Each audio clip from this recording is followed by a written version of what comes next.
Equity news on Equity Access, your area of perspective of stock market developments and of developments in the Zimbabwean economy. A splendid evening it is to you. Thank you for joining us as we broadcast live from our Hampton studios in Harare. I'm Ibn Mabunda. Let's go. Our news tonight, the Insurance Council of Zimbabwe has lamented the lack of clear policy direction with regards to currency issues as well as the foreign exchange market. The Chief Executive Officer of the Insurance Council of Zimbabwe, Mr. Guni, said the interbank market is not operating efficiently and therefore affecting the progress of the local insurance sector. He also called for exemption of insurance companies from the interbank market system so as to allow them to access their foreign currency with ease. This he said in an exclusive interview with Equity Access team. Let's have a look. The challenge that we have presently in terms of the NPS, the intermarket bank, the ease of accessing your income or your reserves in your bank makes it difficult for you to attend to tedious attention to your claims obligations. This is where the problem is. What we have seen in the space, in the scheme of things, is that the challenge the government has is to create the friendliness between the interbank market rate and the parallel black market rate. To create that harmony is an issue of the policymakers. It is hitting the insurance industry. In terms of the cost of attending to the obligations of our service providers, the industry is bleeding. There's need for government to spring in on that issue to make the insurance industry have that exemption of some sort of accessing with easy forex reserves that they have deposited in their institutions through some instruments to attend to claims all time. This is the issue that we talk about in terms of the impact of the intermarket bank rate, the intermarket innovations that come in this project, and they brought in this time around. So this is what we would say. Capacity is eroded. Prescribed assets which we comply with in terms of our regulation, they've lost in value as we speak because they were based on a conversion rate ratio of 1:1. But the 1:1 is not the practical issue as we speak. Mr. Guni also shared perspective on his assessment of what is actually taking place as local reinsurance companies are seeking to relocate and have a base outside Zimbabwe. Let's have a look. Of interest is the fact that we've seen reinsurance companies or insurance companies with reinsurance units seeking to get out of Zimbabwe. We can talk about First Mutual Holdings. They are looking to get into Botswana. In fact, they've actually established a footprint in Botswana. Exactly. And then we also have other players seeking to follow suit. What has been the effect in terms of the forex shortages on the reinsurance market? I think we borrow the understanding of why the need to set up offshore. It comes from the need to address capacity constraints. Because insurance is a grudge purchase. You're selling a promise with the ability to deliver when the loss happens or the risk then happens. So it is capacity issue that we're talking about here. So in the whole stream of the insurance value chain, your policyholder is expecting that insurance company to have capacity to pay for claims if they happen. No excuses on delaying to pay. So it's capacity issues. The same happens in the same stream of the value process. Insurance companies also expect capacity to be guaranteed by a reinsurer. The reinsurer is the insurer of the insurer. Yes. So capacity is to be guaranteed. The same applies to the reinsurance company as well. They also need a backup of a strong retrocessional program. So in our current economic environment, there's a challenge on the impact of the US dollar on the current prices in our business space. So there's been now the issue that let's try to solidify our balance sheets so that in the event of a loss, we are springing into action to pay. So reinsurance programs are structured in forex dollars. This is the challenge. It's a given. So the challenge now for insurance companies is to seek havens or seek opportunities outside the current operating environment to set up and anchor their balance sheets in stronger currencies. This is the challenge. And this is the reason why we would have some companies then going to set up offshore. And this is the challenge that will also be motivating the government, that in the provisions of the policy announcements, there's also need to allow insurance companies the ease to set up structures outside the current economy for the sake of guaranteeing the promise of delivery in the event of a loss. So this is where what is informing the need to go and open offshore and open across out of the country. In other business news, BancABC parent Atlas MarAa has disposed of 4 of its units in 4 different African countries to Kenya's largest bank by market capitalization. We'll just have a quick look into into the footprint of Bank Atlas MarAa. You'd realize that they actually have a presence in Botswana, Mozambique, South Africa, Tanzania, Zimbabwe, Zambia, as well as Nigeria. Now, story here actually is that they are selling 4 of their non-performing companies or units across the continent, namely their 62% share in Rwanda, as well as 100% shares in African Banking Corporation, Zambia, Tanzania, as well as Mozambique. Reason for the disposal, as I said, is because of non-performance of these units that have actually contributed very little in terms of the group performance where revenue is concerned. Could that wave be coming to Zimbabwe? Well, let's have a look at a statement that was issued by the chairperson of the Atlas MarAa Group, who said financial performance in Zimbabwe and Nigeria surpassed management's expectations. He also said Zimbabwe's performance was undermined, however, by severe devaluation of the currency in the first quarter of 2019, which he says resulted in a US 71.8 million impact to the group's capital position. Going forward, he says, while we are not pleased with the financial impact for Zimbabwe is concerned, we believe that the negative effect of that is non-recurrent in nature. Moving on to other business news, Standard Chartered PLC is migrating some of its operations from Zimbabwe to China, India, as well as Malaysia, resulting in job losses. Well, in a Bloomberg statement, head of corporate affairs Lillian Hapanyengwi said that 20 jobs had so far been cut, and it seems as though the trajectory could continue. Of course, outsourcing some of the activities to the parent's Global Business Services, the division is aimed at trimming costs as more customers embrace digital banking. This, of course, was the statement that Hapanyengwi has said.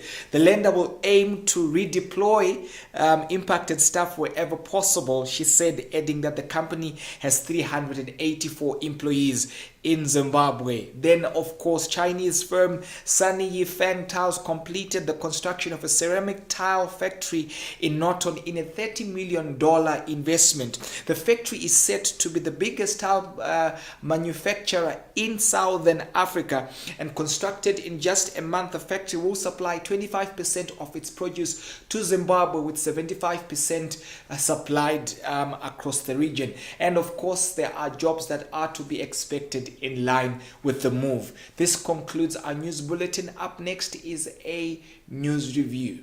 Please stay tuned.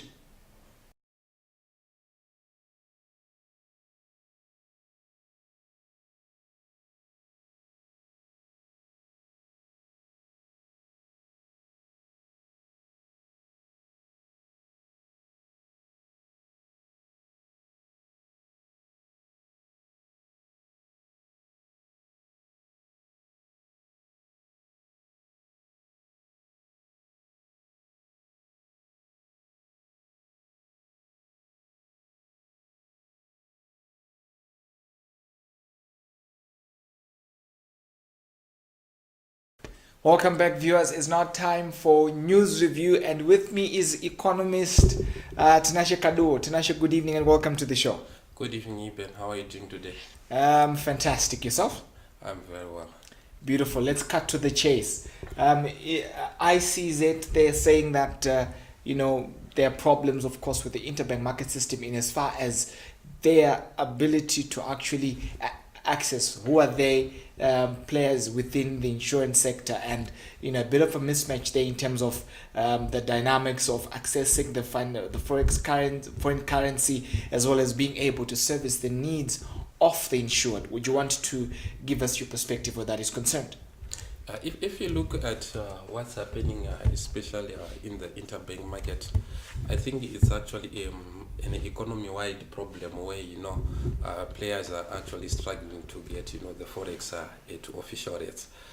The economy actually is dry in terms of foreign currency that is available to businesses. But if you look at the insurance sector, especially the motor vehicle subsector, it's like they receive their premiums in a local currency, but when now they are paying the claims, which is actually importing the parts in case of an accident, it means that they will be required to have the actual foreign currency for them to be able to import the much needed spare parts. Some of the insurance players actually they reinsure their businesses to other players outside the country. So when you are doing that reinsurance payments, they have to pay in foreign currency. This is actually a concern considering that the interbank market is actually dry in terms of the foreign currency that is available. So maybe what the authorities maybe should have done is to allow the market maybe to be more liberal, where the buyers and the sellers maybe find their equilibrium, rather than having the central bank trying to have an active role in terms of controlling the pace in which the rates are moving. Now, you just mentioned reinsurance. Let's talk about the relevance or the implication of local reinsurance companies moving outside Zimbabwe. We can talk about a move that is actually pending where ZB is concerned. ZB Reinsurance, they're seeking to have a presence in Mozambique, and they're looking for $1 million, which they have not been able to actually access through the local channels. Now they're trying to see if they can find a partner. And also we can talk about First Mutual Reinsurance seeking to relocate into Botswana. What's your comment where that is concerned? This actually, these companies are trying to diversify, the risk, rather than just being concentrated in the domestic market. We are in this economy where it's dry in terms of the foreign currency. So maybe exploring new markets, they might diversify the risk away from, the current market. But if you look maybe at a broader perspective, yes, they might be able to diversify that risk, but in terms of employment and revenue to the government, on a net we might be losing out, because when they relocate to those markets, it means on balance we have lost a potential employer and also a potential revenue in terms of the government coffers that they might collect from that reinsurance business. But to me, on a broader perspective, they are trying just to diversify the risk. I realize now, talking about risk, Standard Chartered is moving some of its operations to Asia, and at this point 20 employees have actually lost their jobs. This of course is according to Bloomberg. What is your assessment of that situation there? If you look at Standard Chartered's operations here in Zimbabwe, I may say it's a bank that is actually assessing how the economy is operating, and it has been more on a conservative mode in terms of its operations. But I believe that maybe trying to move away from this market in terms of some of its operations to Asia is actually seeking for the relevant skills to improve its digital platforms. We have seen Standard Chartered lagging behind in terms of investing in e-channels and other digital platforms which has actually had a negative impact to its non-funded income line, the fees and commission line. I think its fees and commission income line in 2018 took a knock from 28 million in 2017 to around 26 million in the previous year. But of note is when you move away your operations from this economy to another economy, it means you are now outsourcing that services. So in essence, at the end of the day, you will be paying the management fees for those services. So it means that Standard Chartered Zimbabwe will now be required to find forex to pay as management fees to those foreign jurisdictions that it will be getting the services from. Before 2016, Standard Chartered used it to pay out something around 15 million as management fees, which the regulator and the RBZ stepped in and said, okay, that management fees is actually a way maybe of externalizing your foreign currency. So these are the issues that we may think might try to come again, and I don't know how the RBZ will react to it. Okay, so are we likely to are we facing the extinction of Standard Chartered from Zimbabwe? I mean, what could this mean? What does this suggest? I can't say we not of course to try and drive you into being speculative, but I'm just saying, what is the implication of this? Even I can't speculate that we might find extinction of operations of Standard Chartered here, but I think it's a bank that's realizing that it's costly now to do business in Zimbabwe, especially offering those critical services like your infrastructure and your e-channels. So if you look at its Asian markets, where the likes of China, Singapore and Malaysia, they've got actually already set businesses there that are leveraging much on e-driven channels and e-driven technologies. So I think in this era where everyone is going digital, I think they are taking a strategic initiative that, okay, in terms of their digital drive, let us specialize, or let us have specialized centers in Asian markets that will be providing this to all our markets. But on balance, it's actually a loss in terms of the employment that we might have been enjoyed from Stanchart in that line item.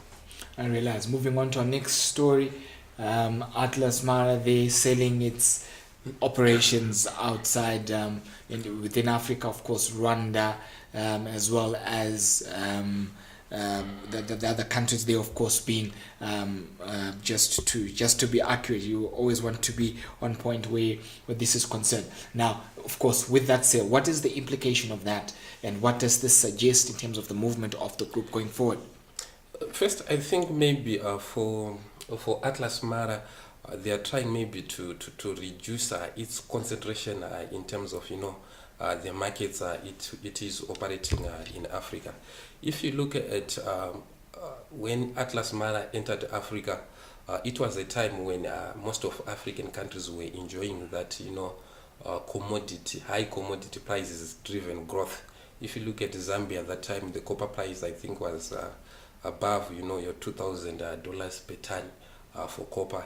And for Mozambique, there was that enjoyment in terms of the gas and coal and other markets as well, which are mineral driven.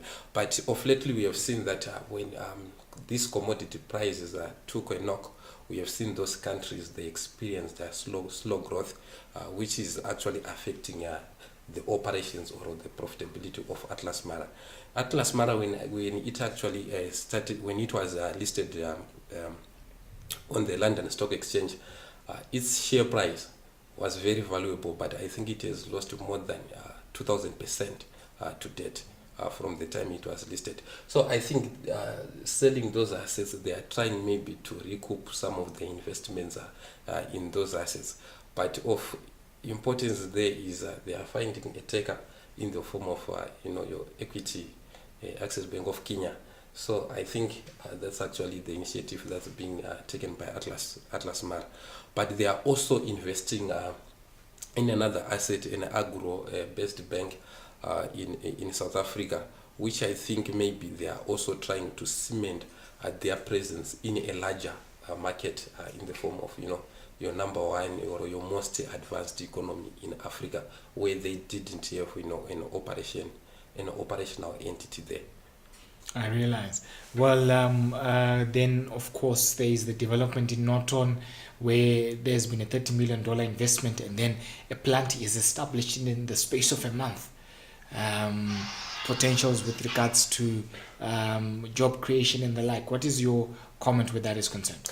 The outcome where we have a 30 million investment, and the plant has been developed within a month, it actually gives some of confidence in the economy that indeed something is really happening in terms of attracting real investment.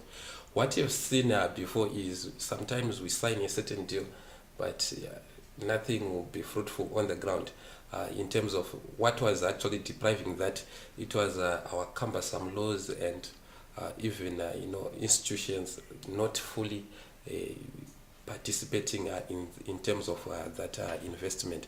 So this quick outturn is actually positive for an economy like ours, which is actually hungry for positive news. Well, thank you, Tinashe, for the insights, and thank you, viewers, for watching. Don't forget to like, subscribe, follow us on Twitter, Facebook, and visit our website, www.equityaccess.net. From the Equity Access team and I, Danke, and ciao.